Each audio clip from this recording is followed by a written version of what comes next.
You are lying in bed now, nestled among soft blankets with the room dim and quiet. Your breathing slow and steady, and your thoughts beginning to drift like fallen leaves across the surface of a still pond. And as your eyes begin to grow heavier, and the last sounds of the day fade into a hush, I'd like to invite you to step, just for a moment, into a world that seems both distant and oddly familiar. A world that once was very real and deeply believed in, yet today feels like the stuff of dreams or fables or gentle absurdities whispered beside a flickering hearth. It's a world not governed by the logic you and I have come to expect, but by a different rhythm of bells ringing in the distance to call townsfolk to the village square. The rhythm of parchment rustling in the hands of a sleepy monk. The rhythm of prayers murmured over candles as twilight descends on crooked rooftops. And within this world, something curious is happening. Something that makes even the crows on the thatched church roof tilt their heads in wonder. For in this strange but very real world, animals, yes, animals are not just creatures that roam the fields or scratch at the barn door or flutter their wings above the chimney, but citizens, in a sense, participants in a society that believed quite sincerely that if an animal committed a wrong, if it stole or harmed or even killed, then that creature might be called to justice, summoned to court, provided with legal counsel, tried before a judge, and if found guilty, punished in accordance with the law. And tonight, as you drift ever deeper into that warm and liminal space between wakefulness and sleep, we're going to walk softly through that world together. A world where pigs were hanged for murder, where roosters were burned for laying eggs, where entire families of rats were issued formal notices to appear before the court, and where beetles, weevils, and even locusts had lawyers appointed to defend their interests, all beneath the vaulted ceilings of real courts with real judges and real transcripts preserved in the faded ink of history. You might ask, as anyone would, how such a thing could be, how rational minds could have brought animals into a courtroom, dressed them in ceremonial absurdity, and treated them with the same solemnity reserved for human crime and punishment. But the answer, while strange, is buried in the layered logic of a different time. A time when the world was still mysterious and trembling with unseen forces, when people looked not just with their eyes, but with their beliefs. And the boundary between human and animal, between spirit and body, between the seen and the unseen, was thin and often blurred. In the minds of those long ago, animals were not merely beasts of burden or meat for the pot, but part of the moral order of creation, creatures who, like humans, were shaped by God's will and bound to the laws of divine justice. And if they broke those laws, if they acted against the harmony of life, then it was not only permissible but necessary to hold them accountable to restore the balance, to perform the ritual of justice, even if the defendant could neither speak nor understand the charges. And so, under a sky that shimmered with stars above cobbled towns and mossy villages in courts made of stone and wood, surrounded by people whose shoes were dusted with straw and whose fingers smelled faintly of soil, these trials unfolded slow, strange pageants of medieval law, where the absurd met the sacred,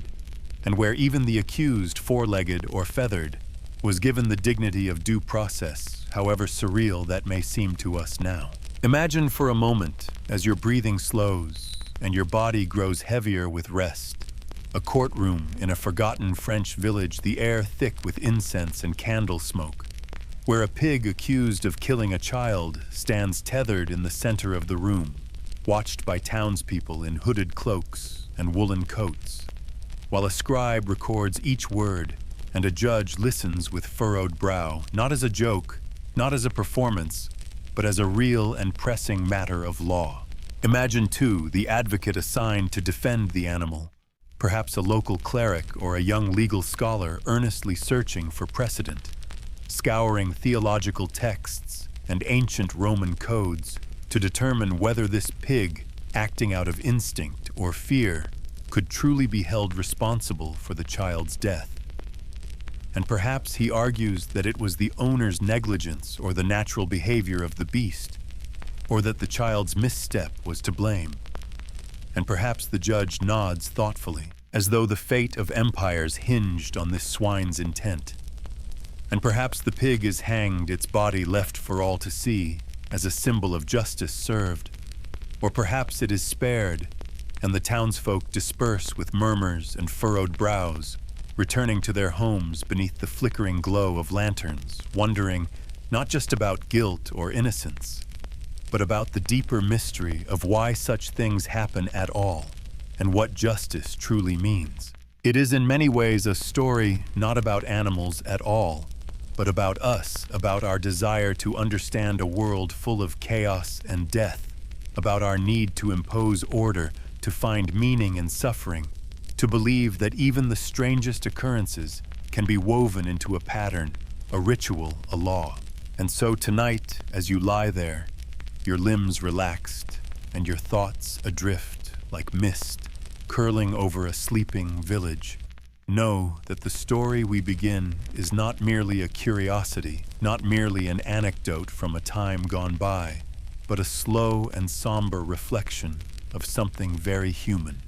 The way we reach out, again and again, to place our fears into frames, our tragedies into rules, our confusion into ceremonies, even if that means putting a pig on trial for murder. Imagine, if you will, a village not the kind you know today with paved roads and traffic signals, but a slow and earthy place where the days begin with the tolling of a church bell and end with the sound of shutters closing against the cold, where goats wander freely between cottages, where children play with sticks and stones along muddy paths, and where smoke rises lazily from chimneys in the early evening, curling like sleepy thoughts into a sky streaked with fading light. The village is quiet, as most such places are tucked somewhere in the folds of 14th century France. It hardly matters the exact name, for there were many such places, and this story, though strange, was not uncommon. And in this particular village, on this particular morning, something terrible has happened. A child has died, and not by fever or fall or accident, but at the jaws of a pig.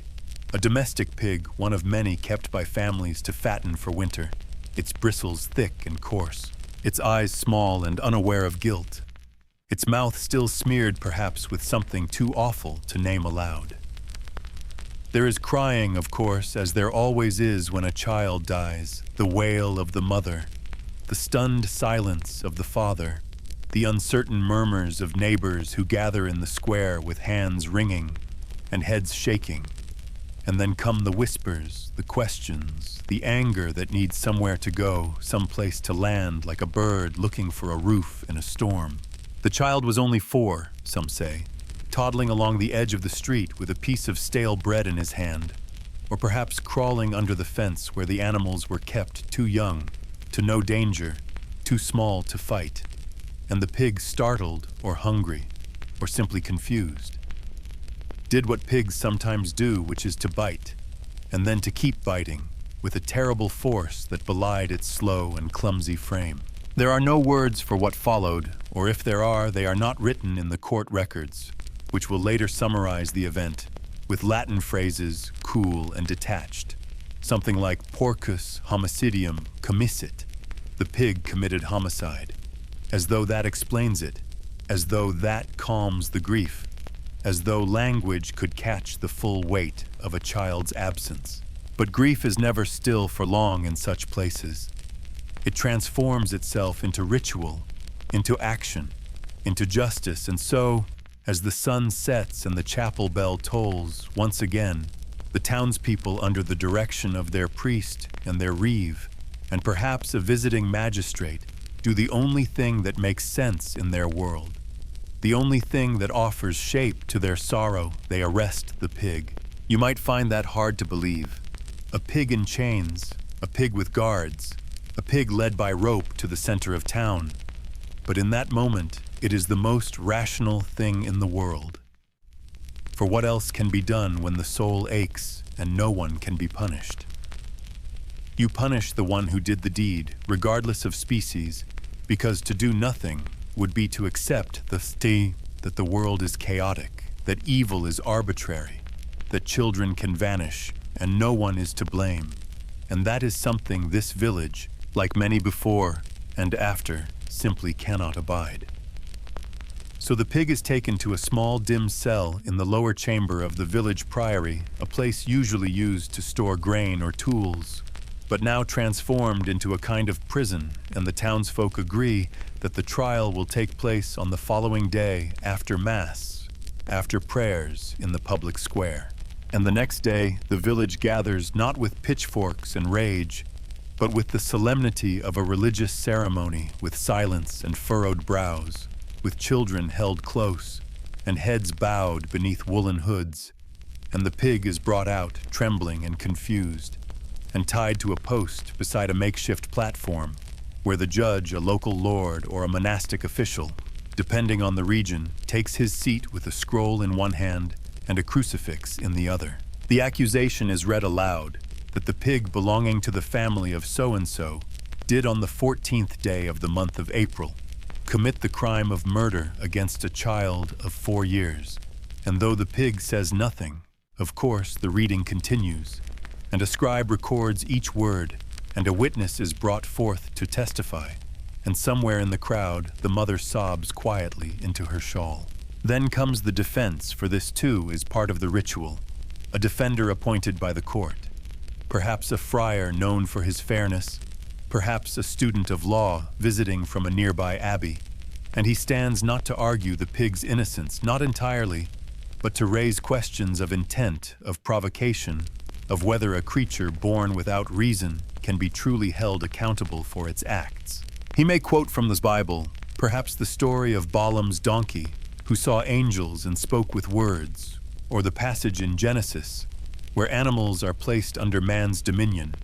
but never made equal in guilt, and he may cite Roman law, which held that only rational beings could bear legal responsibility. Though even in Roman times, animals were sometimes killed for acts deemed dangerous or unnatural. The judge listens, and the crowd murmurs, and perhaps there is a brief silence in which the pig snorts or shifts its hooves, a moment of absurdity, so quiet and strange it almost feels holy.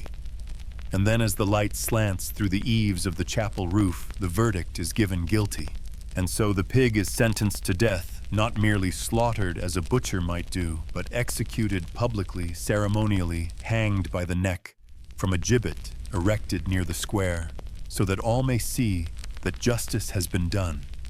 that even the lowest creature is not beyond the reach of law, that the death of a child has not gone unacknowledged by the order of the world. It is gruesome,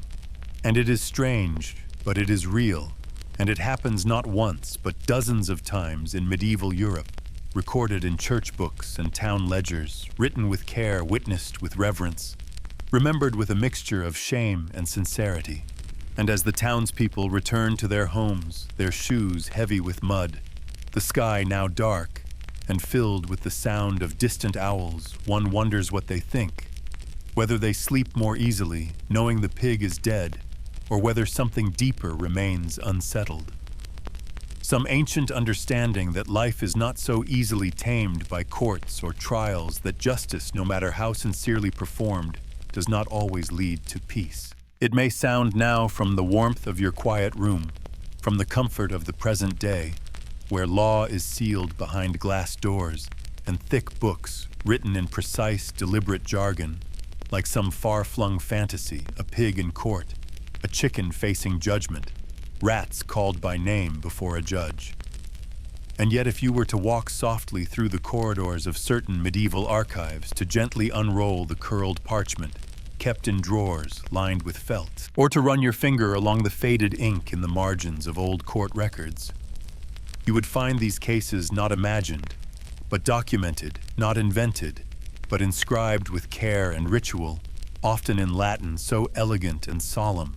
that the strangeness of the content is softened by the poetry of the form. For the medieval world, in all its contradictions, took many things very seriously,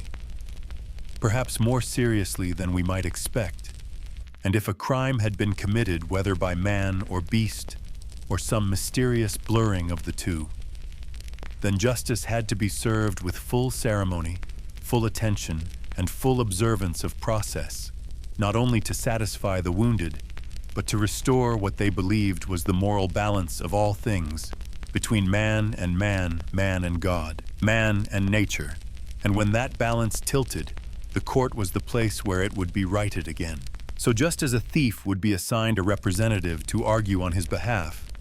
and just as a lord or a commoner might stand before a judge and be heard, according to their station, so too would the accused animal, be it a sow who bit a child, or a dog who attacked a traveler, or a horse who trampled its master, be given what the court deemed a fair defense, a voice where no voice existed, a presence where there was only instinct, and in doing so, the court clothed the absurd in solemnity, and the beast in the cloak of personhood. The public defender, often a priest with legal training or a scholar from the university, or sometimes simply a local legal figure familiar with the customs of both man and creature, would stand in the place of the accused and argue not for sympathy, not always, but for fairness, for context, for some measure of understanding that transcended the animal's silence, and in doing so gave the trial a strange dignity, a deep and surreal reverence, as though justice were not merely a tool of punishment, but a kind of sacred theater meant to heal the community itself. And this wasn't a pantomime. The defenders took their roles with full seriousness, speaking in court, not only on the animal's behalf, but often to the animal, as though its mind might comprehend the charges laid before it, as though justice required not just truth, but participation even from those who could not offer it. And the language they used was precise and steeped in formality, words weighed with centuries of precedent, laced with scriptural references and moral argument, and always recorded with exacting attention by the court scribes. These scribes, the quiet record keepers of strange histories, sat with quills and parchment in candlelit corners of town halls or monastic courts, their ink made from oak gall and iron salts, their hands moving steadily as they captured the proceedings in script, both elaborate and deliberate, sometimes ornate enough to border on artistry, long tails of letters curling like vines, margins decorated with simple floral emblems or tiny animals in repose, and the Latin itself rising and falling like the tide filled with phrases such as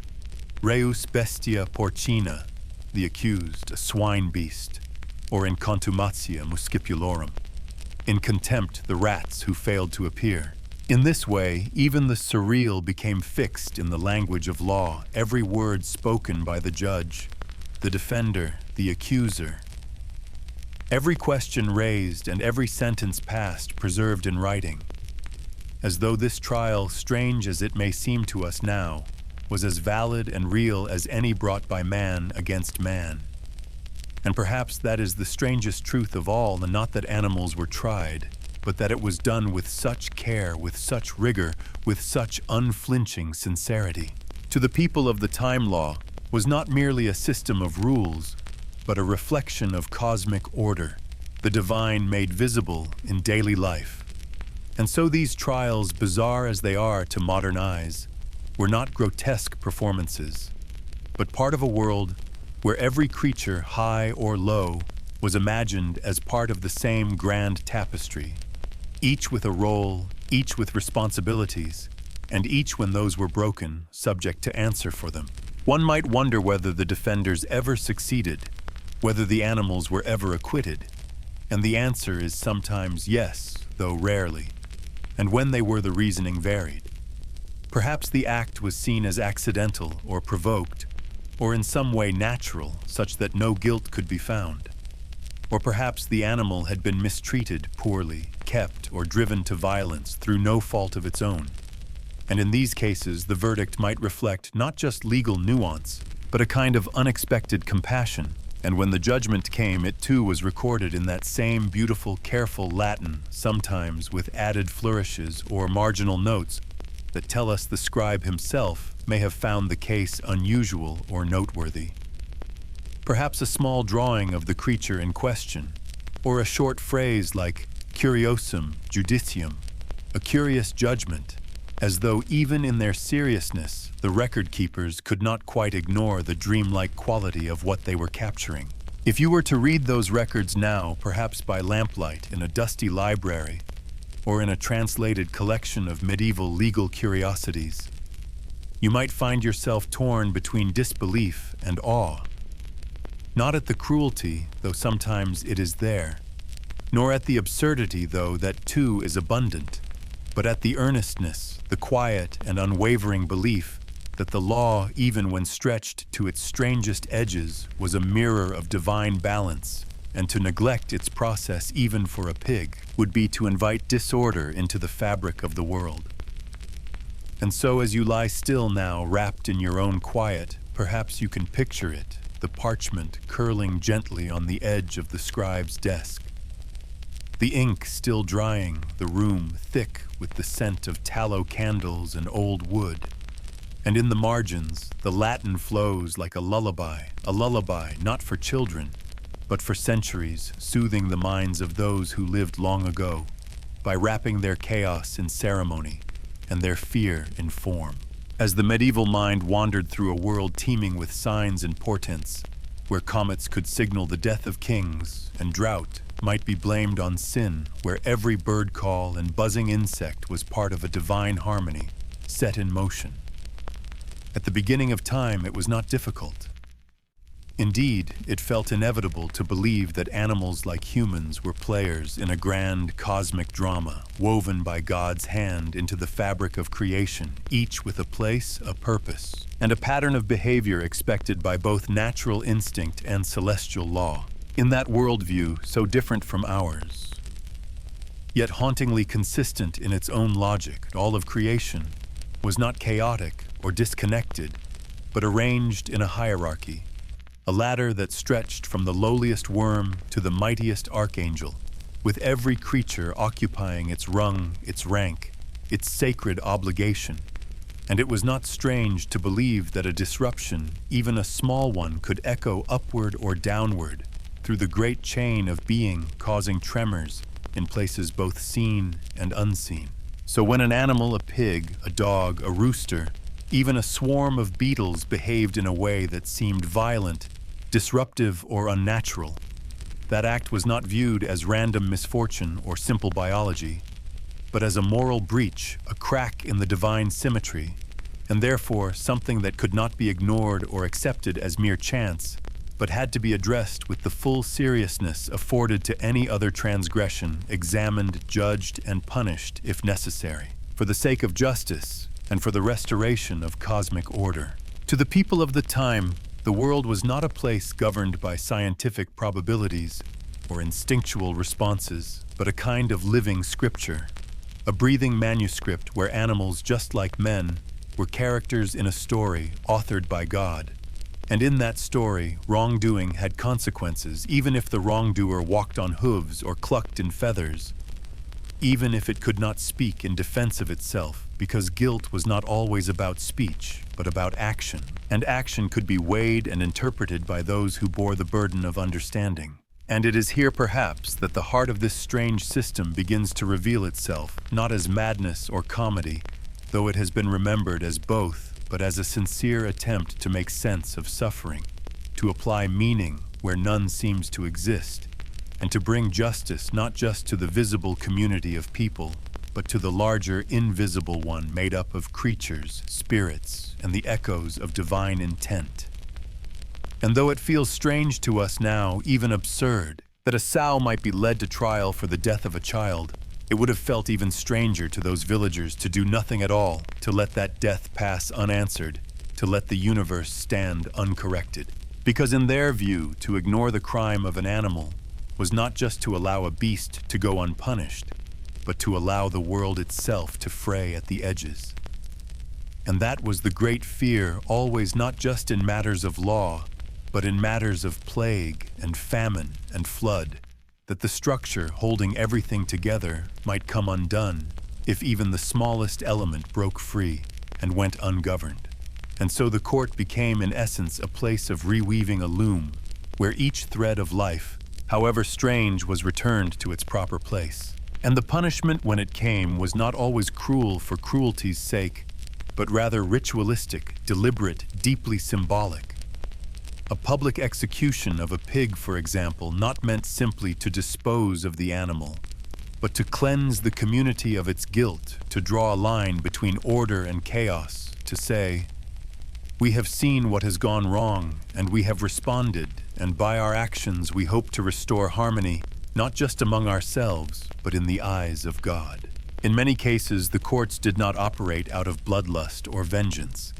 though those emotions surely played their part, but out of a deep and abiding desire for balance, for reparation, for the setting right of things, and even in the act of accusing an animal. There was something oddly humble, something that admitted that the world was larger than man alone, and that justice, to be meaningful, had to reach beyond the limits of human skin and voice. It is easy now to scoff at such a belief, to look back with modern eyes, and laugh at the idea of a goat being hanged, or a cockroach being summoned to court.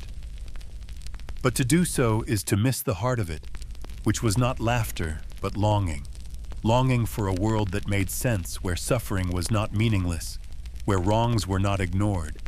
and where every life, even the smallest and most silent, was bound in a web of responsibility that stretched from the soil beneath their feet to the stars above their heads. And so they brought animals to court, not merely to punish them, but to place their actions in context, to understand what had happened in a way that allowed for healing, for absolution, for closure. Because when a child died, or a crop failed, or a plague of rats ate through the village grain stores, it wasn't enough to shrug and say, "Such is life."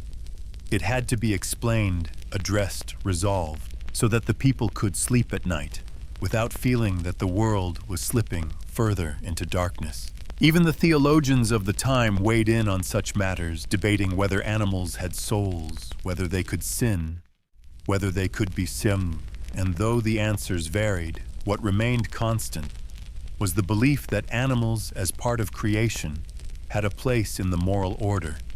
and that their violations of that order were not meaningless accidents, but deeply significant breaches in the moral fabric of the world. And perhaps that is what these trials were, in their strangest and most beautiful way.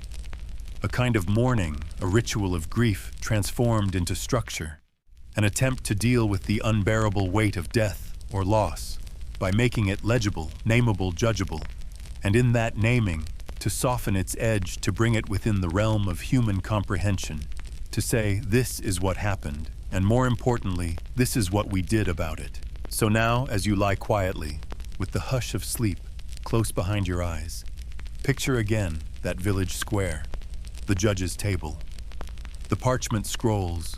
the solemn faces gathered beneath a slate-gray sky,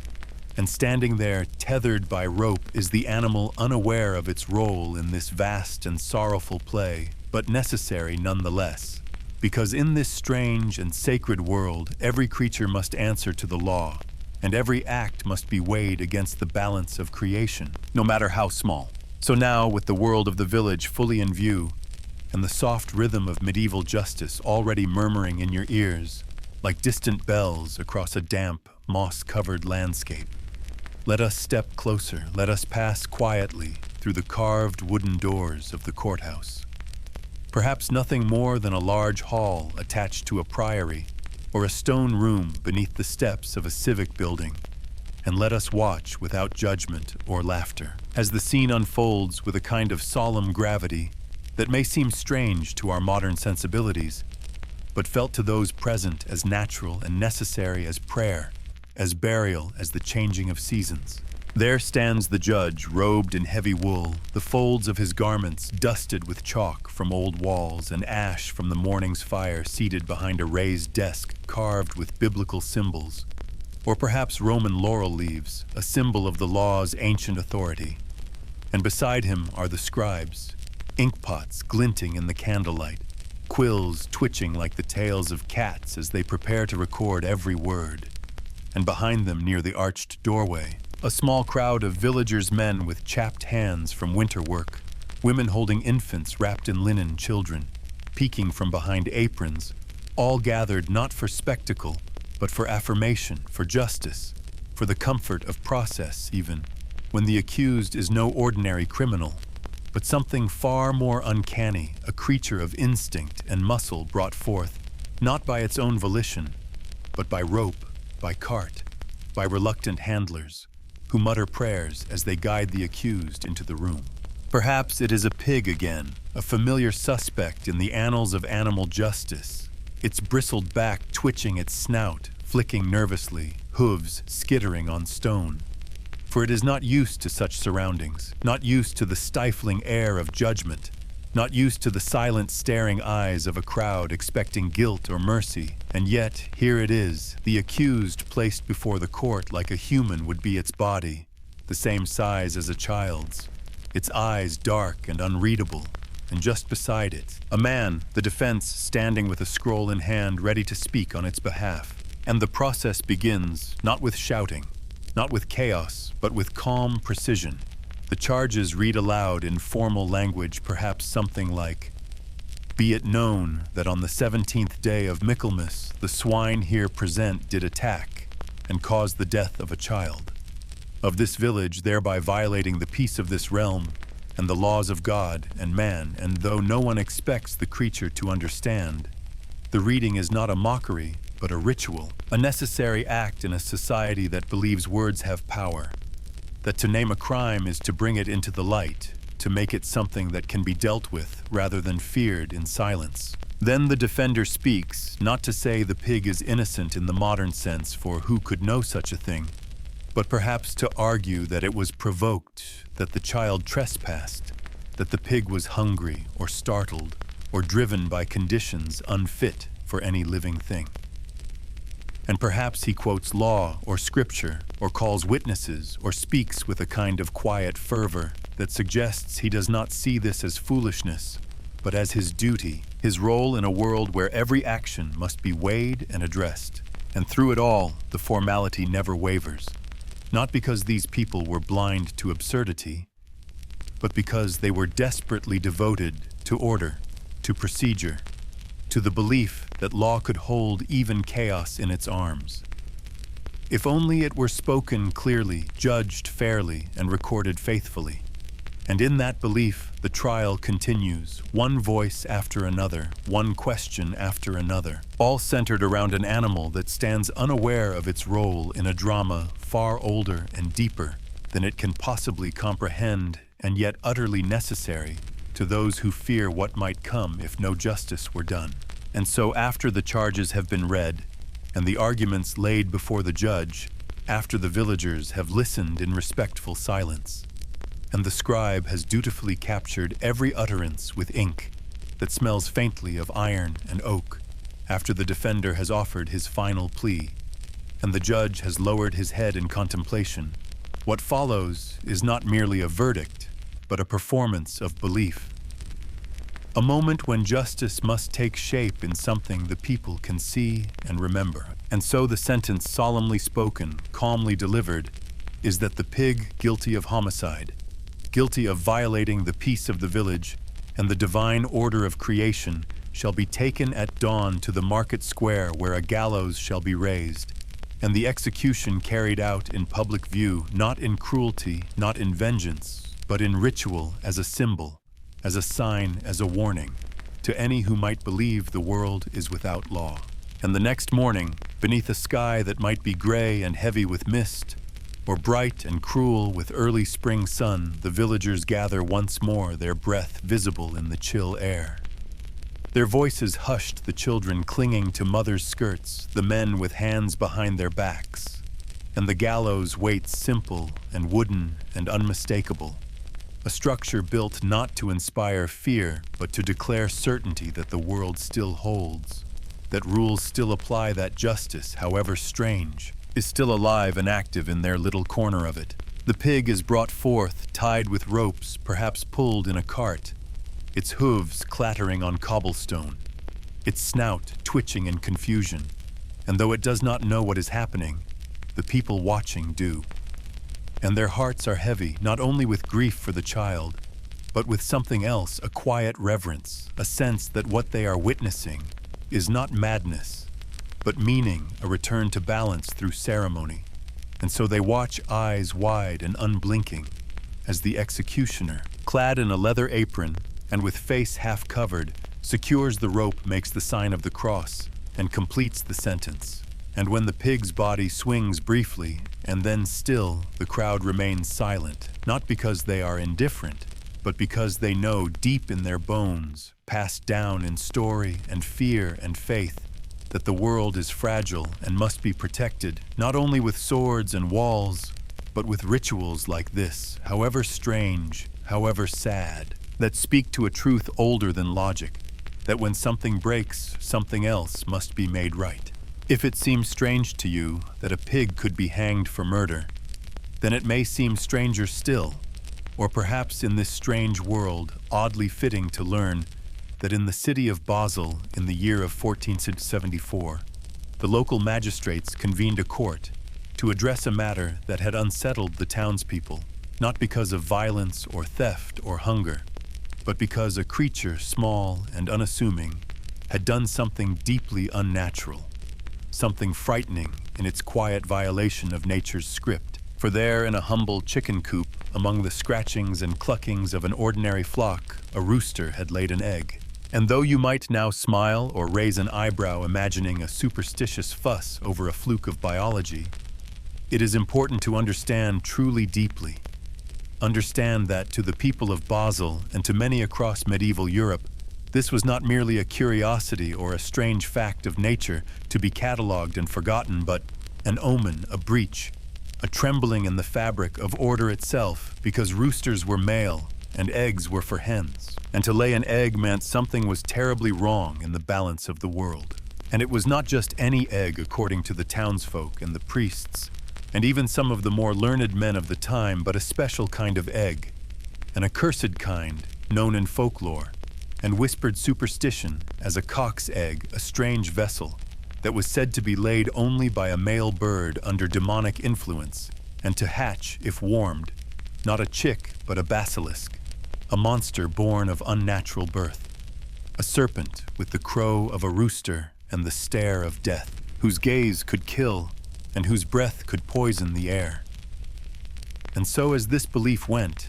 it was not simply an oddity they had found in the straw, but a threat, a seed of something monstrous, something that could undo the peace of their town if left unchecked. And so the rooster was seized, not as an animal exactly, but as a suspect, as a possible agent of the devil, as something no longer purely of this world. And it was brought before the court, just as a human might be, and a trial was held with witnesses summoned, and the egg produced as evidence. And there, in the records, in sober, careful language, it is written that the accused rooster was examined, that his unnatural deed was affirmed, and that judgment was passed not as a joke, nor out of cruelty, but with the same solemnity they might apply to any case of witchcraft or sorcery, for to them this was not comedy but theology, not absurdity but danger. And the verdict was swift. The rooster was guilty of a crime against nature, and by extension against God, and the punishment was death, not merely by blade or club, but by fire, for fire cleanses what is impure. And so the poor creature, no doubt bewildered by all the fuss, was led to the stake and burned its body, consumed by flame, not in vengeance but in ritual, not out of hatred for the animal itself, but out of fear for what it represented, what it threatened, what it foretold, and thus the townspeople watching the smoke rise believed they had averted some darker fate, some unraveling of divine design, and in this way they could breathe again, sleep again, live again, beneath the belief that the world had been put right. In a time when the night was deeper, when the woods pressed close against the edges of human understanding, and when the line between the natural and the supernatural was drawn not in science but in scripture, in myth, in deeply rooted fear. It was not only the appearance of something strange that frightened people, but the meaning it carried, the whisper. It seemed to speak about things gone wrong, about boundaries blurred, about forces loosed from their rightful place. And so when a rooster, a creature known for its fixed and certain role in the world, did something unthinkable, something that overturned the order of creation by producing an egg, It was not seen merely as unusual or medically curious, but as dangerous as a message from some dark corner of the world that law and nature and even divine command had been somehow mocked or twisted. And to understand that fear, to really place yourself in the mind of someone who stood in a cold stone square with their breath fogging in the air as the fire was lit beneath a squawking rooster tied to a stake. You must let go of what you know about chromosomes and anomalies and embrace just for a moment the world as they saw it. A world where Satan was real and close and clever, where he could take the form of beasts or hide in eggs or whisper into the ears of chickens in the dark, and where witches, that constant and unseen threat, were believed to steal into henhouses at night and curse animals or transform themselves or leave behind tokens that turned livestock against their keepers. For in the minds of many, the cock's egg, that strange and forbidden thing, was not simply a misstep of nature, but a seed planted by wicked hands, the first step in a sequence of evil, and to ignore it, to treat it lightly, would be to invite its hatching, its blossoming into something far worse. Something with wings or scales or poison breath. Something that could stalk a village in the night, or curse a family for generations. And so the fear was not just of the egg itself, but of what might come from it, what it might signify about the state of the world, and the attention, or perhaps the inattention of God. That is why the rooster had to die. Not for what it had done exactly, for the bird likely understood nothing of its role in this drama, but for what its actions might mean. What doorway, they suggested, had been left ajar? What violation of cosmic design had briefly flickered to life in that coop, and death by burning was not simply execution, but purification, the ancient method reserved for heretics and witches, and others whose very bodies were seen as tainted by forces beyond the flesh. And in this act, this incineration, there was hope not just of ending the threat, but of cleansing the air itself, of pushing back the shadows, of restoring the fragile, trembling sense that the world was still as it should be. And as the flames rose and the smoke curled up into the pale sky of Basel, watched by townspeople who may have clutched one another's sleeves or murmured prayers beneath their breath, what they witnessed was not the death of a bird, but the symbolic triumph of divine law over creeping chaos of holy fire, over hidden sorcery. And in that moment, strange, tragic, and completely sincere, they felt that they had done what was necessary to hold their world together, one judgment at a time. And now, as the fire from the rooster's trial fades into memory,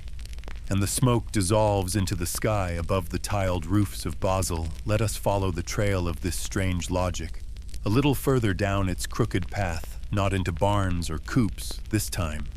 but into the granaries and cellars and darkened corners of medieval towns and fields,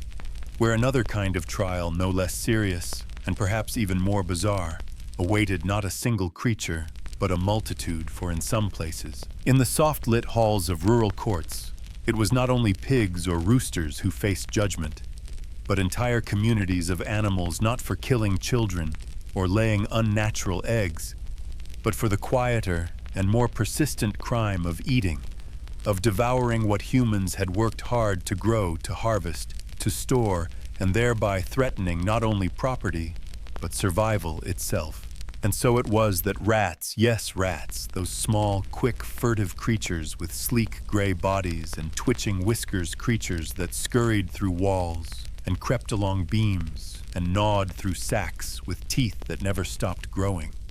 were in some corners of France and Switzerland treated not simply as vermin, not merely as pests to be poisoned or driven out, but as legal adversaries named in formal complaints summoned by official writs, and required to appear before the court to answer for their actions, as though they were not animals at all, but citizens gone rogue subjects who had overstepped the bounds of rightful conduct and now must stand before the judgment seat and face the full gravity of law. Imagine, if you can, and you must, imagine gently, slowly, letting the scene rise like a mist from the fields, a small town in 16th century Burgundy, its streets dusty with the end of summer.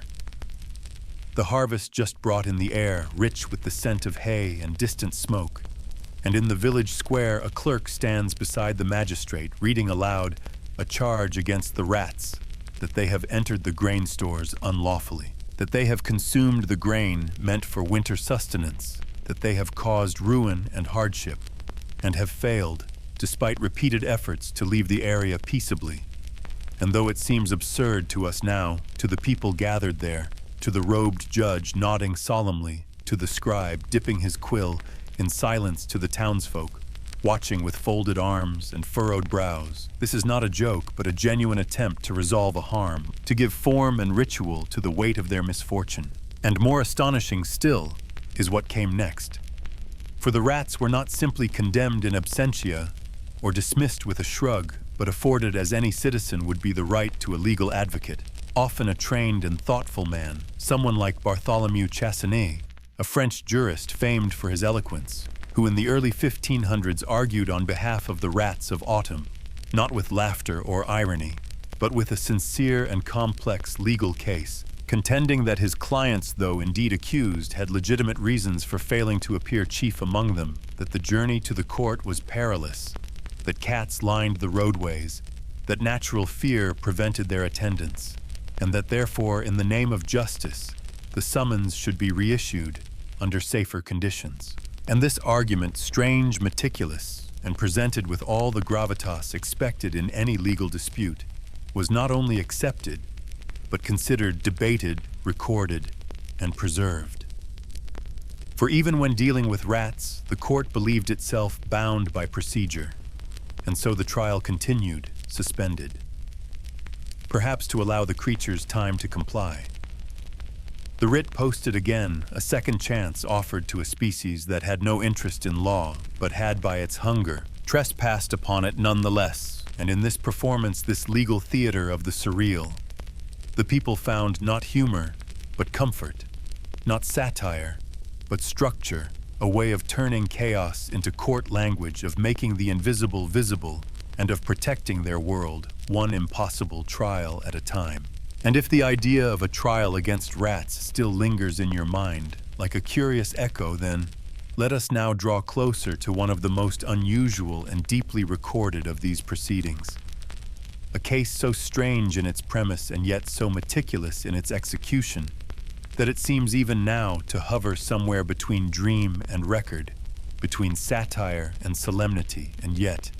it is real as any law passed by men in robes beneath the painted ceilings of Europe's oldest courts. For in the year 1510, in the town of Autumn, France, there unfolded a legal spectacle that would become legend, a trial in which not one, not a handful, but an entire population of rats was formally accused of ravaging the local barley harvest, and in response to this crime summoned to court by name and order. And when they failed to appear, a lawyer, young and brilliant and unshakably earnest, stepped forward to defend them. A man named Bartholomew Chassanet, whose fame would one day rise across France, not for his handling of noble disputes or royal decrees, but for this singular, astonishing case. And Chassanet, far from dismissing the charge as beneath the dignity of law, embraced it fully, donning the robes of his office, and rising before the judge to argue not simply the innocence of his many-legged clients, but the procedural failures of the summons itself, declaring with calm authority that the rats had not been given adequate notice in a form they could reasonably receive, and furthermore, that they could not be expected to make the journey to court, for the roads between the fields and the town were lined with mortal danger, namely cats, and no creature, he contended, could be expected to forfeit its own safety for the sake of answering a charge in a place where it might be devoured en route. And though it seems fanciful now, and though one might imagine the courtroom filled with stifled laughter or sideways glances, the reality appears to have been quite the opposite. For Chassanet was eloquent, grounded, persuasive, and the court governed as it was by precedent,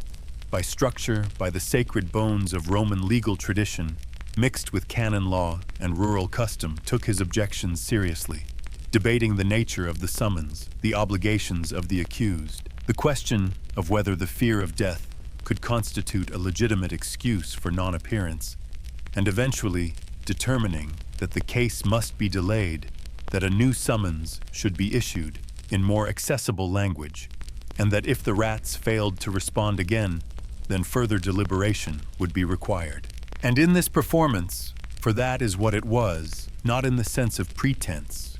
but in the sense of ritual and meaning made visible, Chassagne did more than argue a case, he validated. A worldview reinforced the idea that justice, if it is to be meaningful, must be extended even to the impossible, even to the voiceless, even to the unwanted shadows in the granary. And in doing so, he carved a place for himself in the quiet annals of the absurd and the sincere, those rare moments in human history where logic and belief meet at the edge of imagination and shake hands as equals beneath the seal of the court. And though it may seem from the comfortable distance of modern logic that such an argument that rats fearing for their safety along the perilous roads stalked by cats could not reasonably be expected to attend a court session, might have been dismissed with a wave of the hand or a gentle chuckle,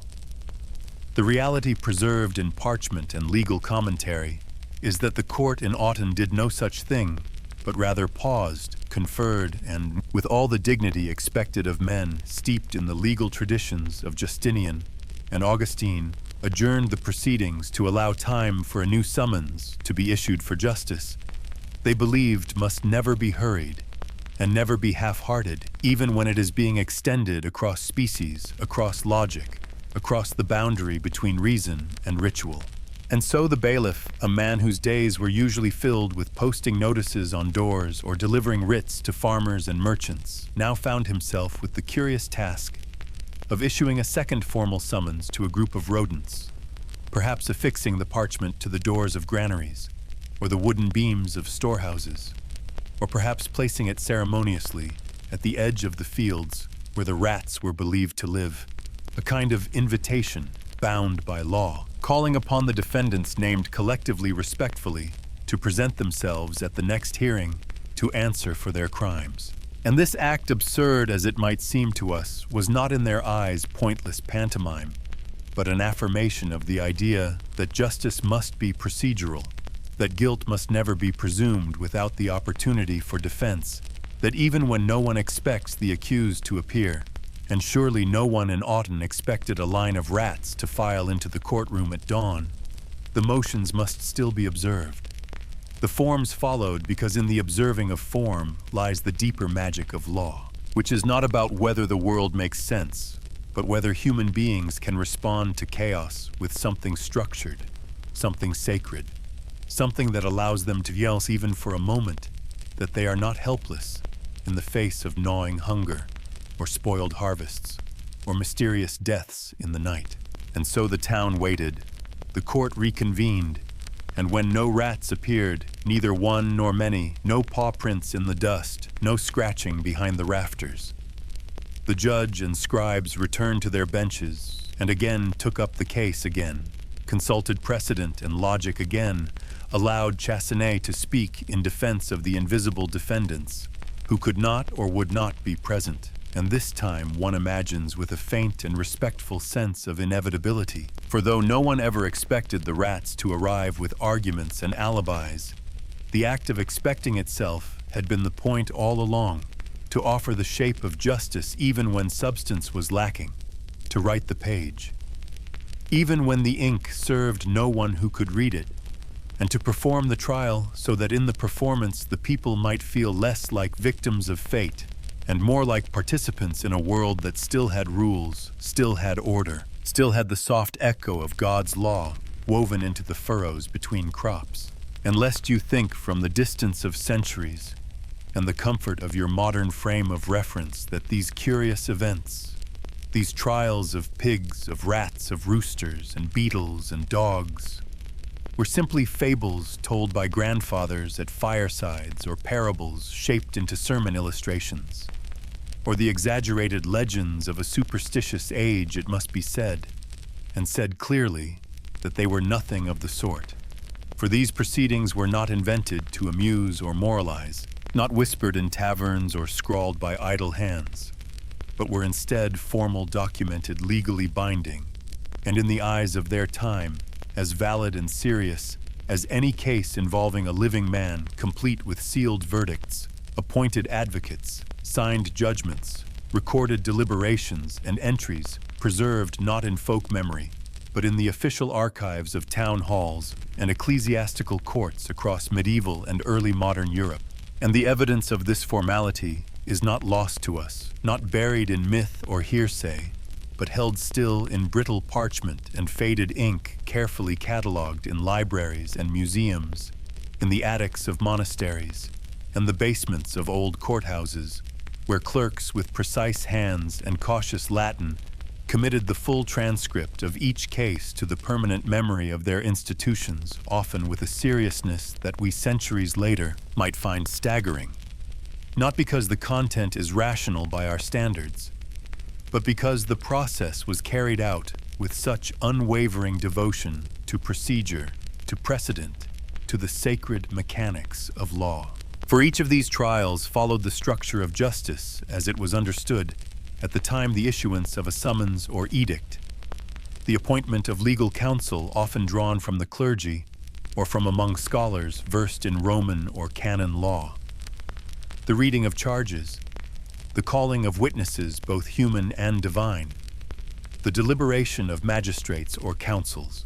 and the final rendering of judgment, which could result in a range of outcomes from formal absolution, when innocence was successfully argued or guilt could not be established, to punishment by death, exile, exorcism, or symbolic acts such as hanging, burning, drowning, or public shaming. And the punishments, strange as they seem, a pig strung up in the square, a rooster burned for laying a cursed egg, a swarm of locusts excommunicated by a bishop, were entered into the records with the same solemn phrasing used in trials of human criminals. The same stamps and seals affixed the same formulas, followed as though by recording the event, by inscribing it onto the great scroll of legal history. The community could say, "This happened. We saw it. We addressed it. And we have left behind a trace of our decision for those who come after, not because we expect them to understand, but because we believe it matters, that justice was attempted even here, even now, even with hooves and wings and claws." And in that belief lies a certain kind of poetry, not the poetry of rhyme or verse, but the poetry of structure, of order, wrested from chaos of meaning, born out of madness, of a civilization trying with all its might to keep the night at bay, not with torches or swords, but with scrolls and stamps and signatures, with the slow, deliberate machinery of law, grinding its way through even the most surreal of cases, because to them, what mattered most was not whether the accused could understand the verdict, but whether the world could, whether the balance had been acknowledged, and whether the record would hold. And though it may be tempting, when looking back upon these trials from the high vantage point of centuries later, to assume that their outcomes were always the same, that the animal once accused was invariably condemned, that the process existed solely to confirm guilt and deliver punishment. The truth, delicate and often overlooked, is that the medieval courts, strange and theologically dense as they were, sometimes offered outcomes that reflected a surprisingly thoughtful grasp of circumstance, of intention, and of the nature of behavior itself, and in some cases rare but real. The accused creature, whether it be a pig or a dog, or even an insect, was found not guilty, was acquitted by the judge or the ecclesiastical council, and allowed, in whatever quiet and confused state it occupied, to return to the rhythms of its life. Because beneath the thick robes of medieval law, beneath the Latin formulations and the courtroom rituals, there existed a kind of early jurisprudence, a sense, however embryonic, that justice must at least try to weigh context, that not all acts of harm were rooted in malice or wickedness or disorder, and that sometimes, perhaps more often than the judges were willing to admit, the animal had done nothing truly criminal, but had simply behaved according to its nature, as nature itself had shaped it, the pig rooting where it should not root, the dog biting when provoked, the ox running wild, when frightened, the rat chewing not from spite, but from hunger. And in these moments, when enough voices spoke on behalf of the creature, or when the judge, reflecting on scripture or conscience, decided that divine order had not truly been disturbed, the verdict might lean not toward punishment, but toward mercy. And mercy in these trials was not merely a softening of judgment, not just the absence of the noose or the pyre,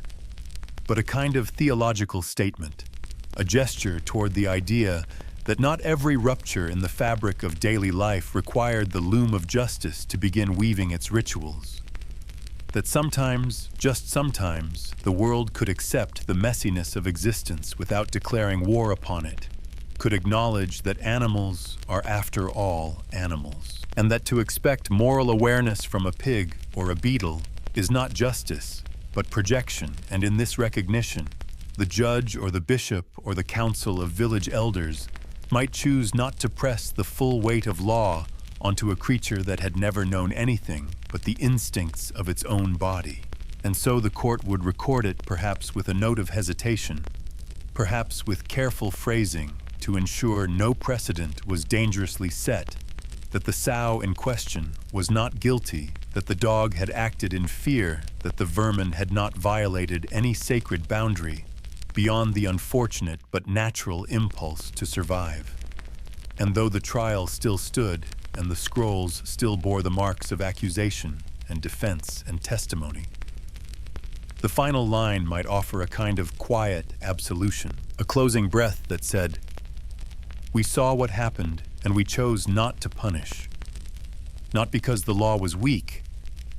but because the world is vast and strange and full of beings who move according to laws that are not ours." And in this rare gesture, this refusal to condemn the creature for being what it is, we glimpse something remarkable, something even beautiful, a justice not built solely upon control or fear, but upon observation, upon care, upon the willingness to let some things go unpunished, not because they are right necessarily, but because they are real, and real things in all their confusion and contradiction deserve not only law but understanding. And as we walk quietly now through this peculiar gallery of trials and verdicts of pigs bound in ropes and rats summoned by right of roosters, condemned by fire and lawyers pleading for mercy on behalf of creatures that did not know, they stood accused, we begin to sense, like the low hum beneath a piece of music, or the soft wind behind the branches, that these trials were not merely about the animals at all, but about something much more deeply human, the desire to comprehend a world that was constantly shifting, frequently cruel, and almost always mysterious, and to hold that world still, if only for a moment, inside the carefully carved box of law, of order, of ritualized response to things that could not be explained by reason alone. Because at its heart, this strange medieval practice of dragging beasts before the bench, of assigning counsel to the dumb, of reading charges, allowed to those who could only twitch or squeal or blink, was not simply an exercise in superstition or absurdity, though it carried shades of both, but an earnest and sometimes desperate attempt to answer the ancient question that has followed humans since the first time fire was lit against the dark. How do we know what is fair? And what do we do when the world in its indifference gives us pain that no one is clearly responsible for? And so they reached these villagers and judges and scribes not only for ropes and ledgers and stamps of authority, but for meaning, for a framework that could contain the grief of a child's death, or the bitterness of a lost harvest, or the terror of waking to find that your store of grain had been gnawed to ruin by something that did not hate you, but did not care about you either. And in that reaching, they laid the strange burden of guilt upon animals. Not because the animals deserved it, but because guilt, when left to wander the world unnamed,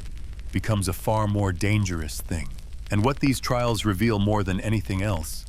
is the way in which guilt was not just an emotion in the Middle Ages, not just a private sorrow tucked away behind furrowed brows or whispered confessions,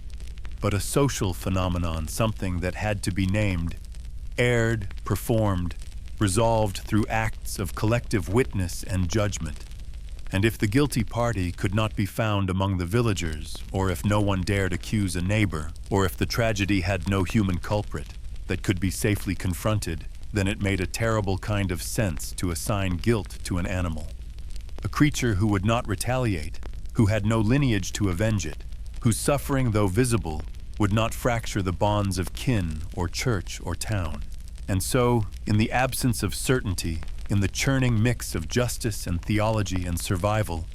they gave the beast a trial, and in that act, as strange and haunting as it seems to us now, they were not merely condemning a creature, but trying to fix something broken inside themselves, trying to hold the line between order and chaos, between sense and senselessness, and by writing the verdict, by speaking the sentence, they could believe for a moment at least that the world had been set right again, or at the very least that someone somewhere had answered the cry that had no name. And now, having stood in the village squares and courtrooms where pigs swung in the air like guilty shadows and roosters burned as if their cries could banish devils,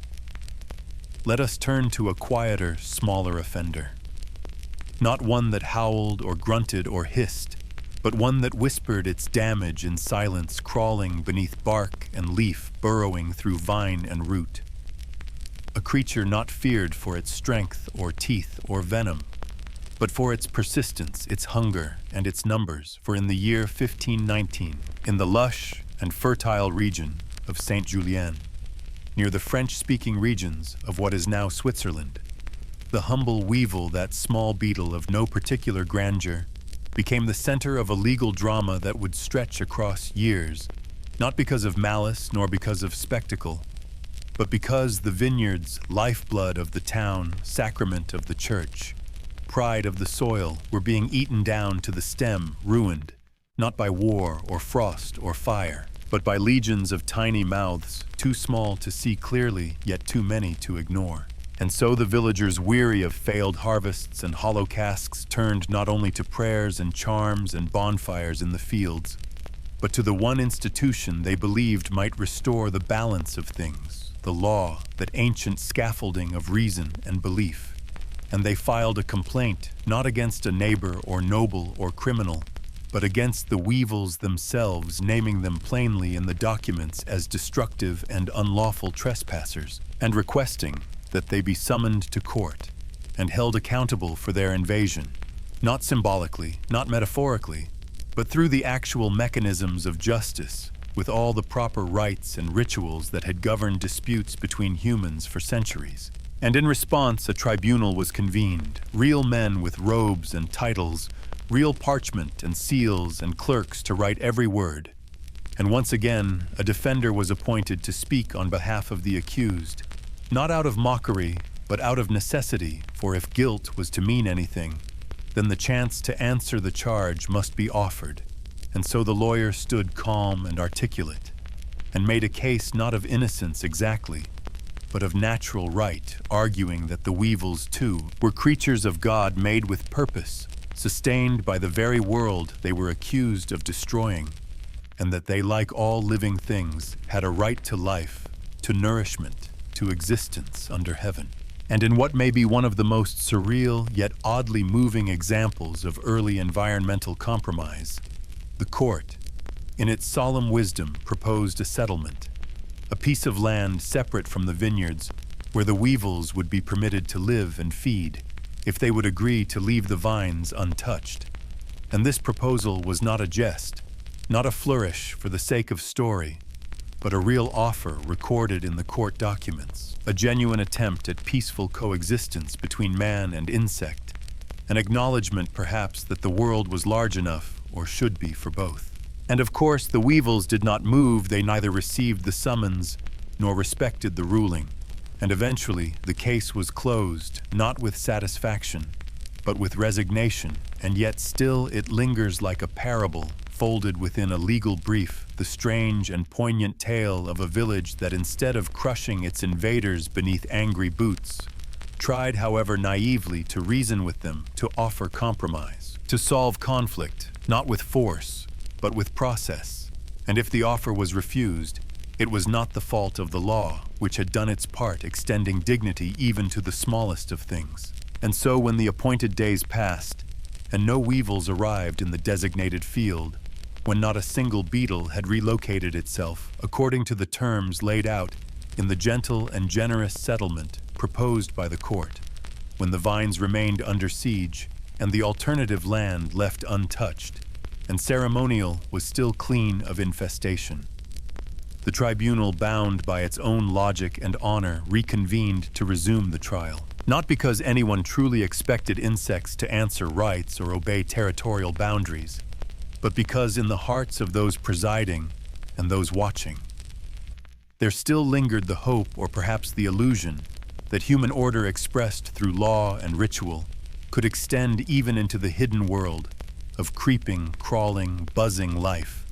and that justice, if it was to mean anything at all, must be allowed to unfold to its very last page. And what followed was not a verdict in the traditional sense, not a punishment handed down, not a ruling etched in harsh finality, but rather a kind of slow surrender, a quiet legal stalemate in which neither side, not the humans nor the insects, could truly claim victory, for the weevils, stubborn in their appetite and entirely unbothered by process, continued to devour the vines they had always devoured, and the villagers, bound by their own reverence for form, found themselves unable to expel the creatures by force, without violating the integrity of the very system they had invoked to settle the matter.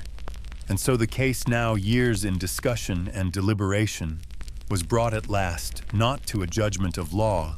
but to a gesture of faith,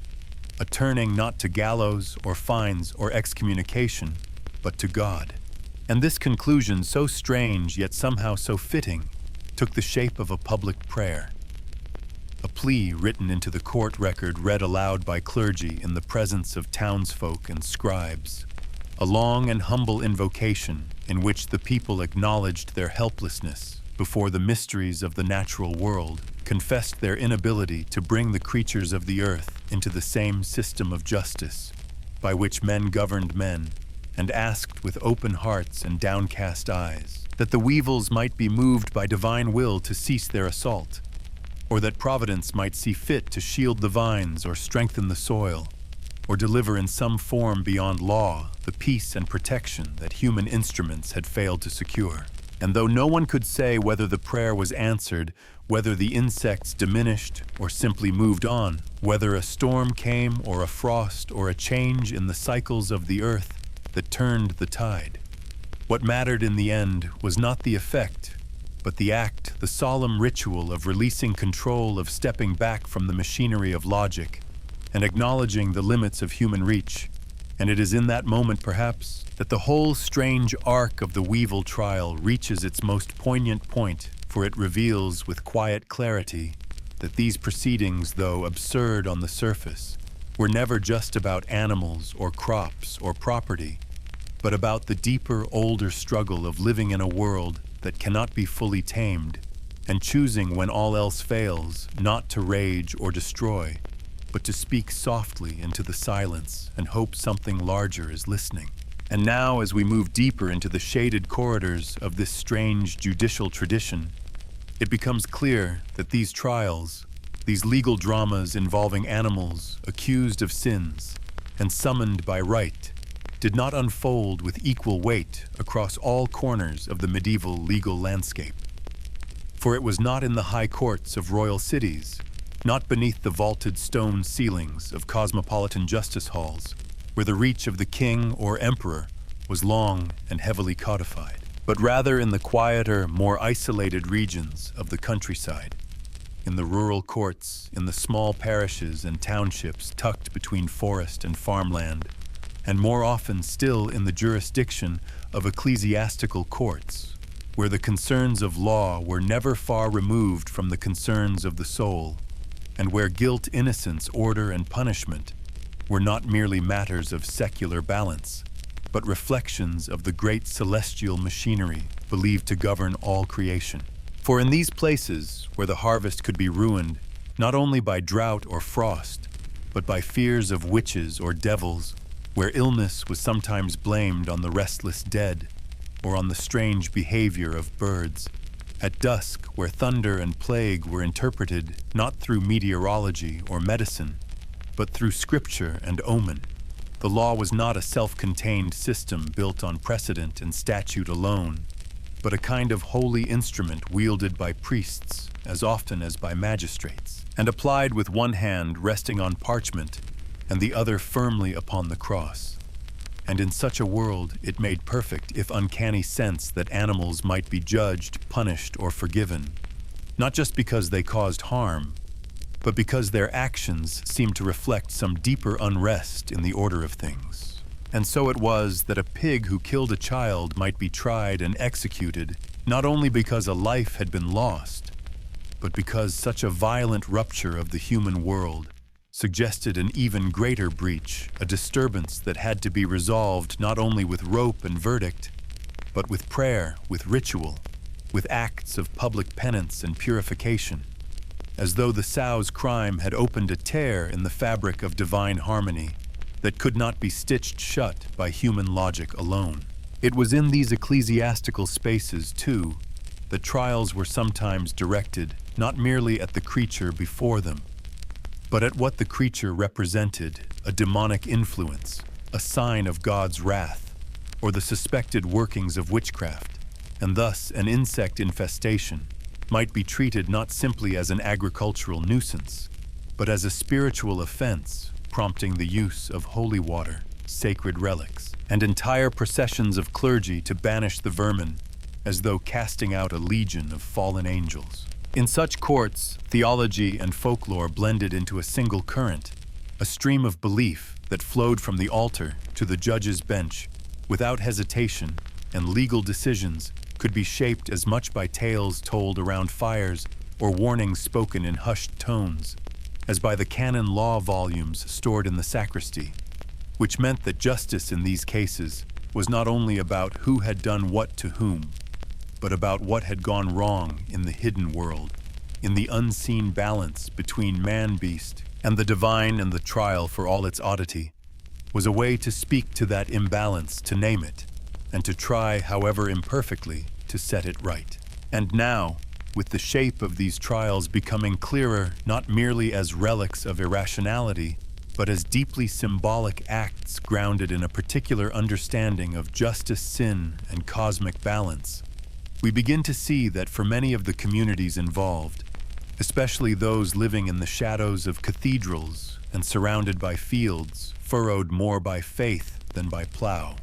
the crime of an animal, whether biting a child or gnawing through grain, was never simply a matter of physical damage or danger, but often taken as a sign, a symptom of something deeper gone awry within the spiritual health of the village, a tremor in the invisible scaffolding that held heaven and earth together, and that when a creature transgressed, it was not just the individual beast that was put on trial, but the condition of the community itself, with all its buried fears, resentments, guilt, and grief, brought forward beneath the clear eyes of the law. Because in this age where misfortunes were read like parables, and where every ill could carry the whisper of divine displeasure, it was understood, or perhaps felt more than understood, that justice was not only something you enacted in courts or documents, but something that flowed like water or holy oil into the emotional and moral life of the people. And when that flow was blocked by a senseless death, by ruined crops, by a storm with no cause, something had to be done to unblock it, to set things in motion again. And very often, the thing that was done was to call a court, summon the creature, and perform the rituals of judgment, not just for fairness, but for cleansing. And so when the people gathered to watch the trial of a pig, or a goat, or even a swarm of locusts, they were not watching justice in the narrow sense of legality, but engaging in something much more communal and cathartic, a kind of collective exorcism in which their confusion, anger, fear, and mourning could be poured into a vessel that could carry it away, a symbolic drama in which chaos was named. Guilt was spoken aloud, the wound was dressed with the balm of structure, and the stain of wrongdoing, whether literal or imagined, could be washed from the town through the solemn pronouncement of guilt. The application of punishment, and the careful recording of it all in the books that told not just what had happened, but what had been done about it. And even if the animal did not understand, even if it stood blinking or snorting or struggling at the rope, the humans did. They understood that they needed to see something done to hear the verdict, to watch the act of punishment. Not out of cruelty, though there was often sorrow and severity in equal measure, but out of the aching desire to live in a world that made sense again, a world where causes led to effects, where broken things could be repaired, and where the invisible weight that settled over a village after something inexplicable could finally be lifted. And so these trials became not just responses to crime, but instruments of healing, of restoration, of purification. And though we may call them strange,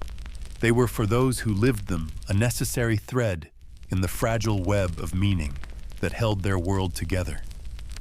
And if an animal had to be tried to remind them that justice was still alive, that their suffering had not been ignored, and that order could, however, briefly be restored, then that to them was not madness at all, but mercy in disguise. And now, as we pass from the courtroom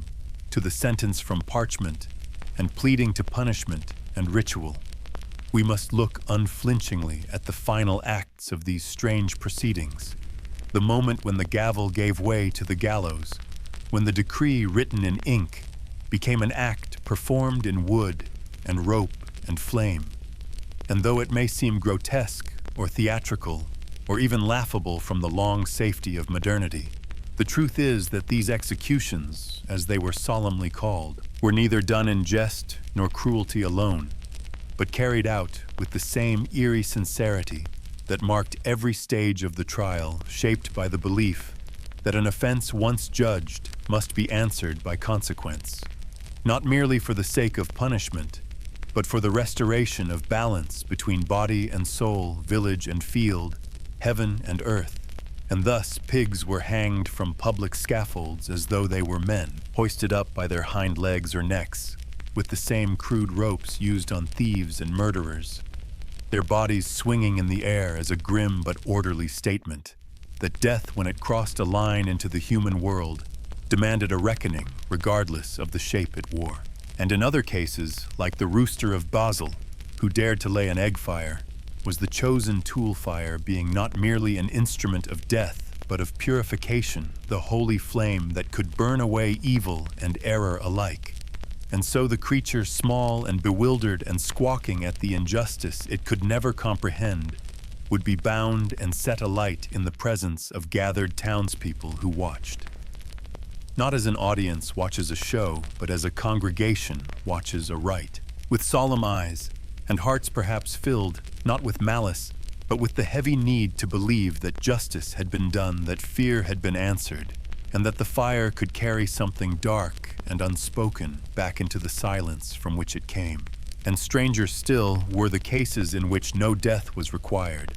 but instead the body of the creature, sometimes living, sometimes already cold, became the site of another kind of response, a spiritual one, as when cows or goats suspected not of malice but of possession were subjected not to the executioner's hand, but to the hands of priests who gathered in barns or pastures with candles, crucifixes, holy water, and sacred words, and performed full exorcisms, speaking directly to the invisible evil they believed had taken hold of the beast, casting it out, with the same authority used in cases of demoniacs treating the animal, not as a criminal, but as a vessel overcome. A soul misled a creature worthy, not of death, but of cleansing. And again, these rituals were written down, recorded, witnessed, remembered, not for spectacle, but for certainty, for peace, for the reaffirmation that the world, however strange, was not beyond salvation. And in all these forms, the hanging, the burning, the blessing. The punishment was never just about the creature itself, for the pig, or bird, or goat was always more than what it seemed, always a stand-in for something larger, something unnameable and unwelcome that had entered the community's story and needed to be removed.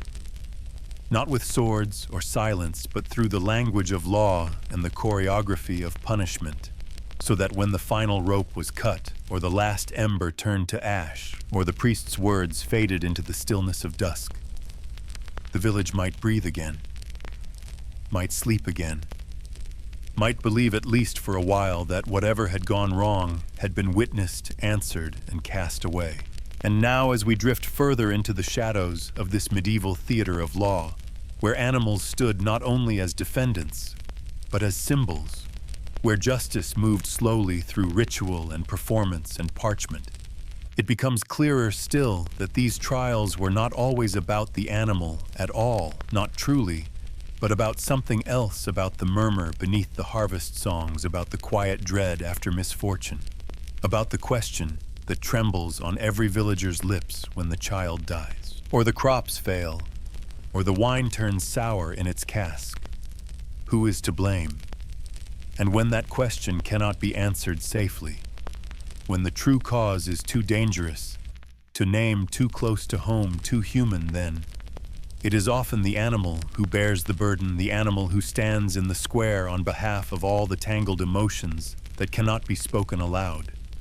And so these trials, for all their strangeness, become not just legal events, but acts of displacement mechanisms through which grief, guilt, and fear are redirected into a body that cannot protest, into a form that can be punished without fracturing the delicate lattice of social harmony that keeps the village from turning against itself. Because it is no small thing in a tightly woven community where survival depends on trust and kinship and cooperation to accuse a neighbor of wrongdoing, to suggest that the child died because the mother left the door unlatched, or the famine came because the landlord stored grain unfairly, or the sickness spread because someone refused to wash the linens. For such accusations carry consequences that ripple far beyond the courtroom, breaking bonds, sowing distrust, and inviting revenge. And so, in the face of that danger, the animal becomes a kind of scapegoat, not in the loose modern sense of someone unfairly blamed, but in the deep biblical sense, the creature upon whom the sins of the people are placed, the beast who is marked and led into the wilderness, or in this case the gallows, so that the town might cleanse itself, not only in body, but in conscience. And the symbolism, though unspoken, was understood. The pig that killed the child was not just a pig, but the repository of every parental fear, every whispered doubt about how closely we watch our young. Every shameful wish that some suffering might be laid at another's feet. The rooster who laid an egg was not just a bird, but the embodiment of anxieties about unnatural change, about gender and control and the inversion of the world's expected order. The rats were not simply hungry mouths in the grain, but shadows of famine, of helplessness, of the creeping knowledge that nature does not care who planted what, and in trying them, punishing them, naming them. The villagers were not correcting the animals so much as reassuring themselves, building a story in which every misfortune had a cause, every sorrow a perpetrator, and every wound a target upon which to lay the weight of blame. And so these trials, for all their solemn absurdity, must also be seen as tools not of justice alone, but of preservation, not only of crops and children, but of the social fabric of the fragile trust between neighbors, of the belief that when things go wrong, it is still possible to find a name,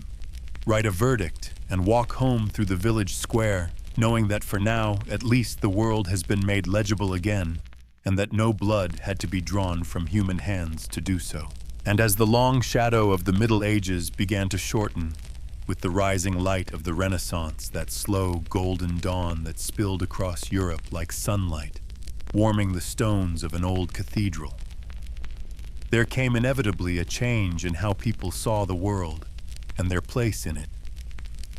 A shift, not sudden, but gathering over generations, as the stars were mapped and the veins of the body charted, as ancient texts were translated and questioned, as the minds of men and women turned, ever so gently, from the mysteries of heaven to the mechanics of earth. And in this new light cast by thinkers who peered at the world with instruments and ink rather than incense and fear, The old customs began to appear not sacred, but strange, not holy, but hollow, and among the many rituals examined by these emerging voices of reason, these lawyers, philosophers, physicians, and theologians who now debated not how to balance humors, but how to balance rights and responsibilities, was the curious tradition of putting animals on trial. A tradition that had endured for centuries and had once been seen as an extension of divine justice,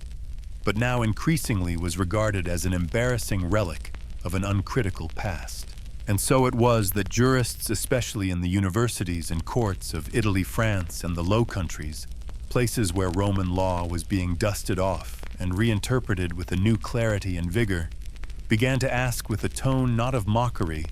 but of genuine legal curiosity what precisely was achieved by prosecuting a creature who could not speak, who could not understand guilt, who could not offer defense or confession or remorse. And more than that, what it meant to claim that a pig could be punished as a moral agent,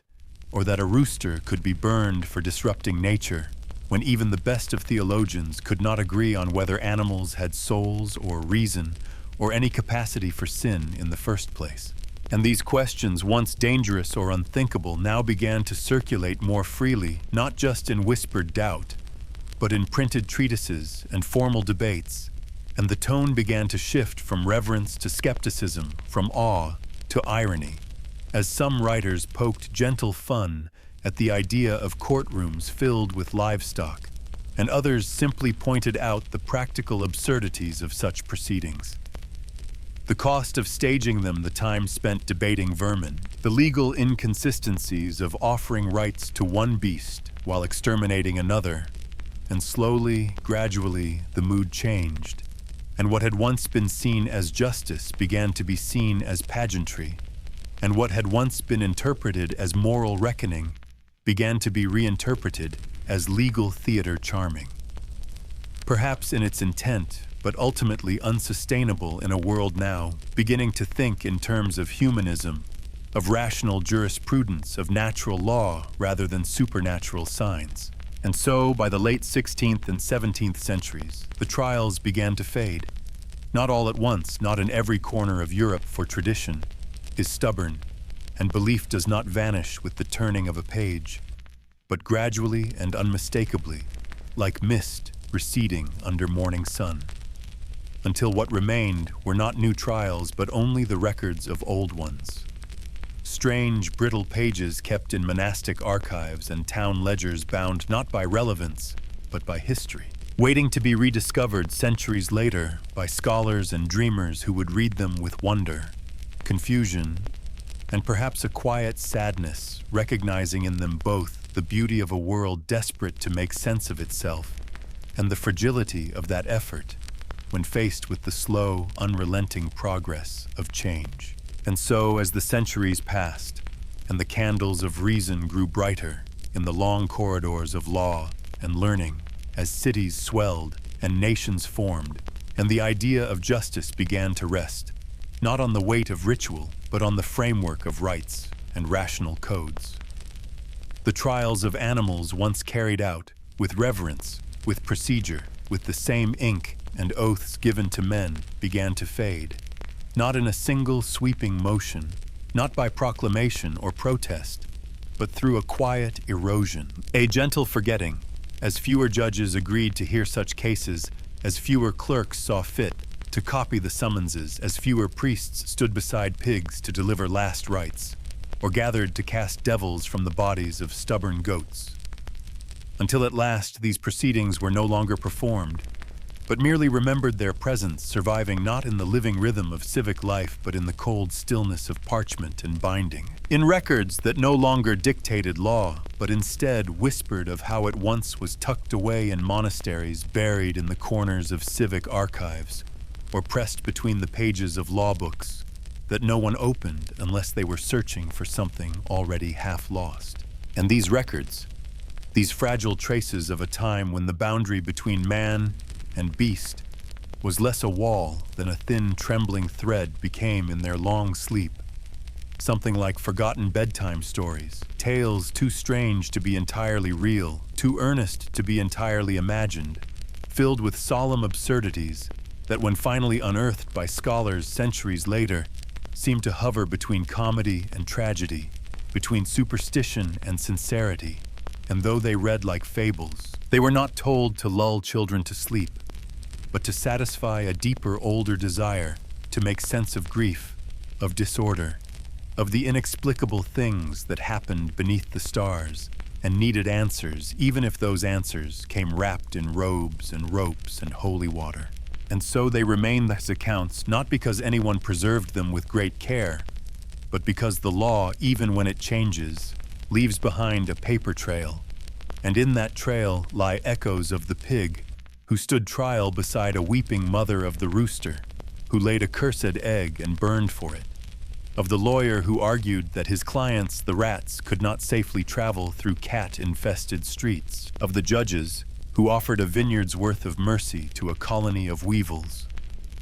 And though the courts that once hosted such scenes have long been repurposed,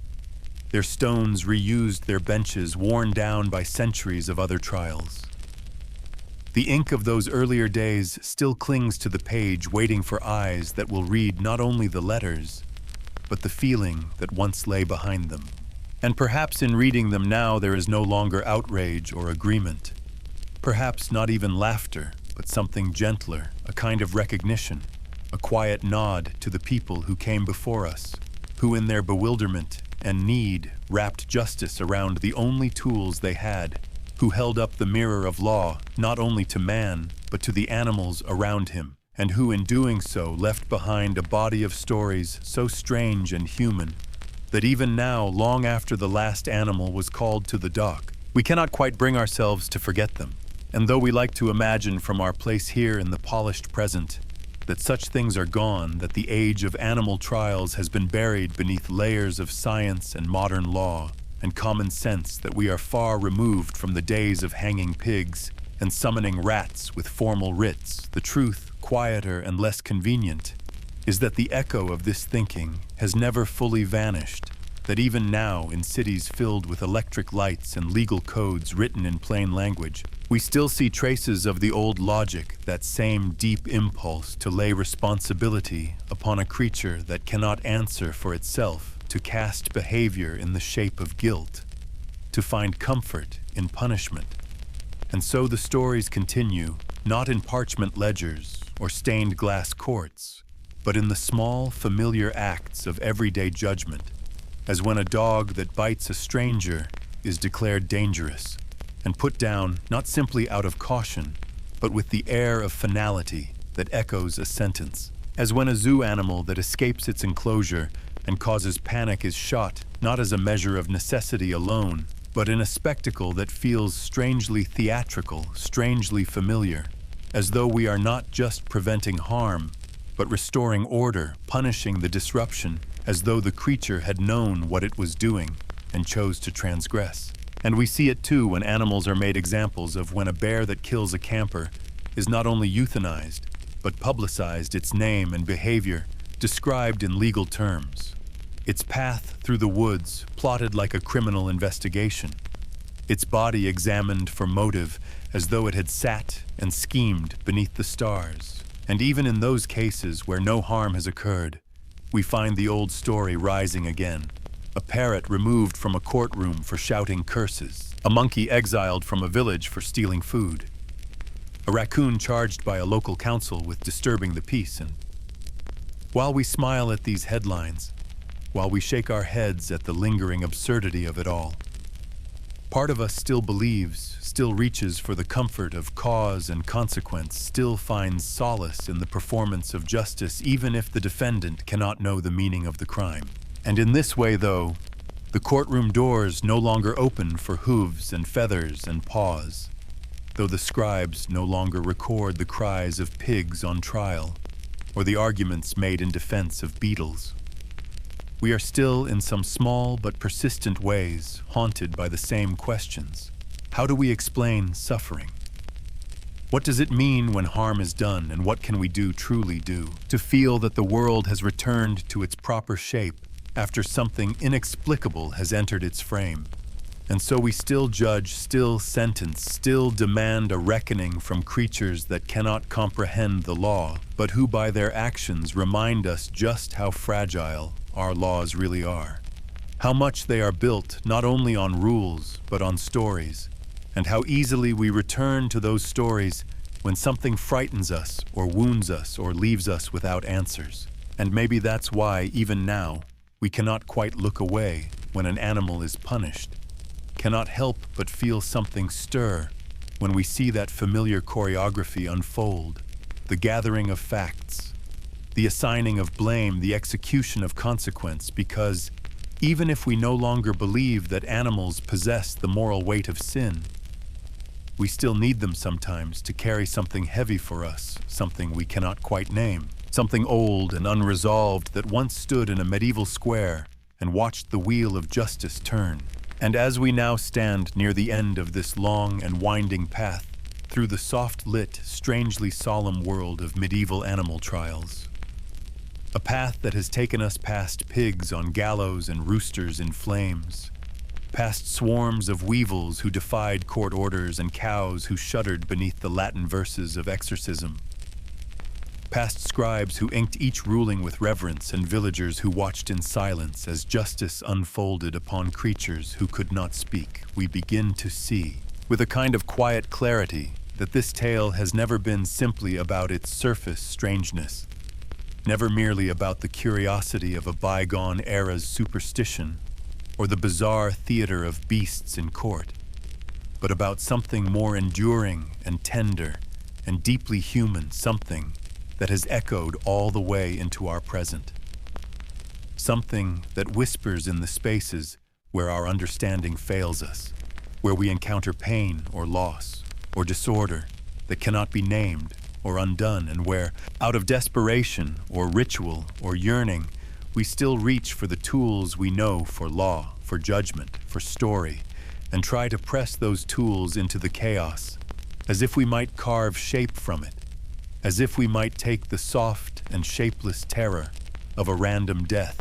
or an unexplained misfortune and bind it up in language, dress it in robes, weigh it against a scale and call it fair. Because the truth, the strange, quiet truth that lies curled at the center of all this is that human beings have always longed not only for justice, but for a world in which justice is possible.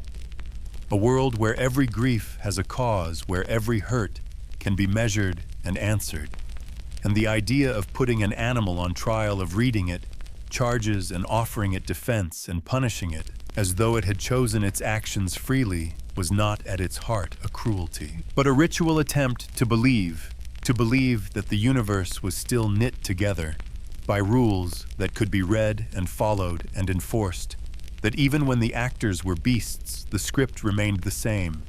and that as long as we kept reciting our lines, kept lighting our candles and stamping our verdicts,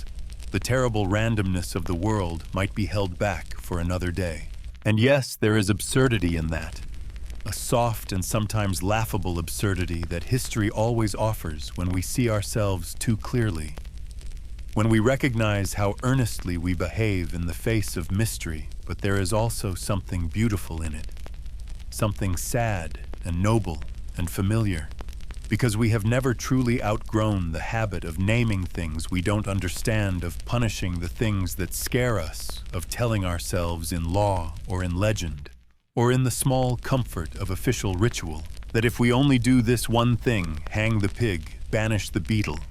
forgive the goat, then balance will return, and the stars will resume their proper patterns, and the baby will sleep through the night, and the harvest will come, and we will not, after all, be lost in the deep forest of the world,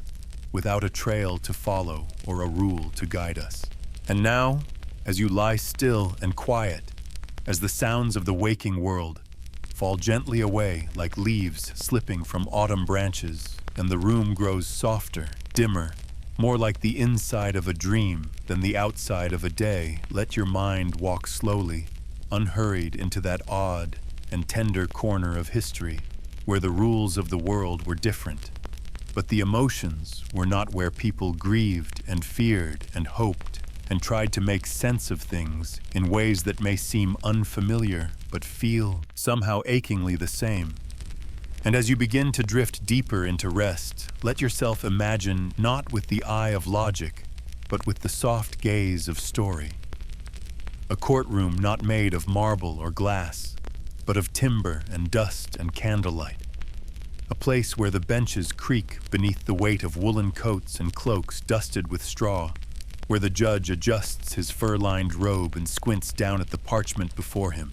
And at the center of the room stands the defendant, a pig, broad-shouldered and bristled, blinking in the gloom, tied with a coarse rope to a post, quiet, but not still, perhaps confused,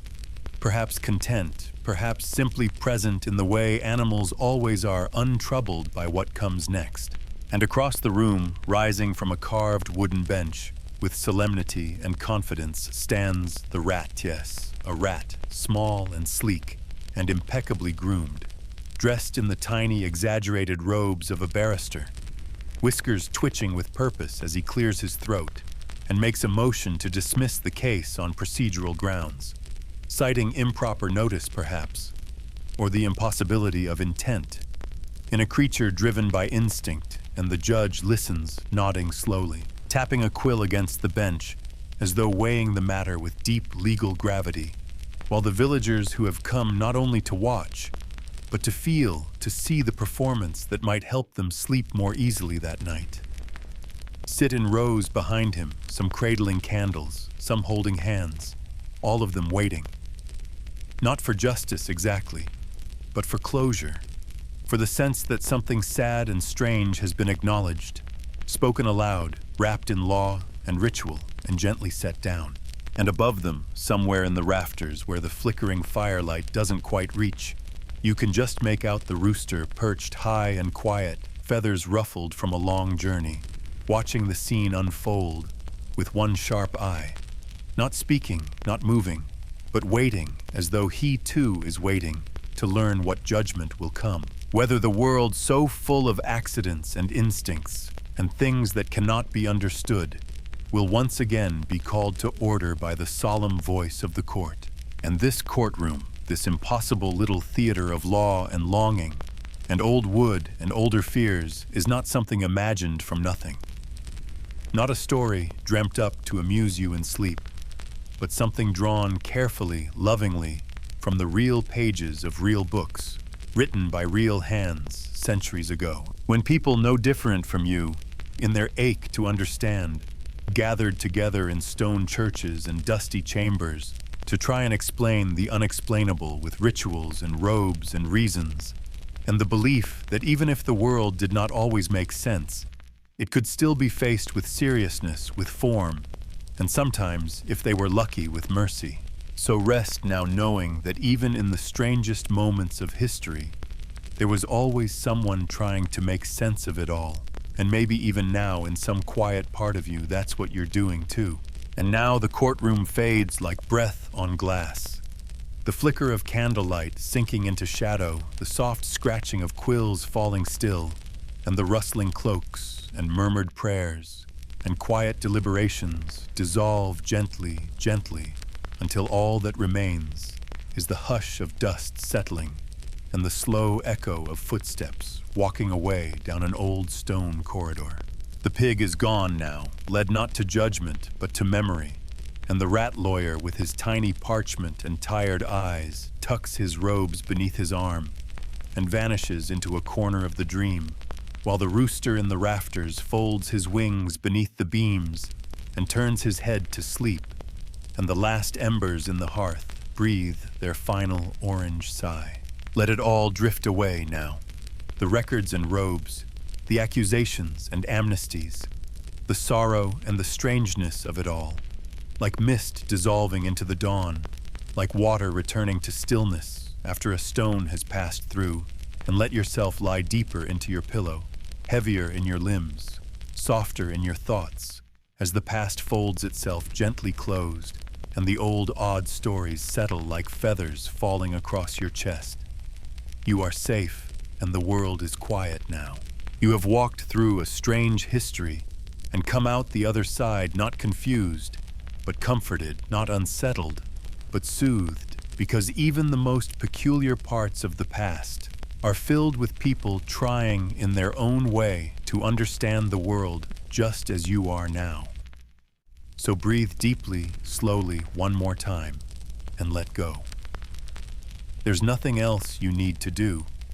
The story is over, and you can sleep.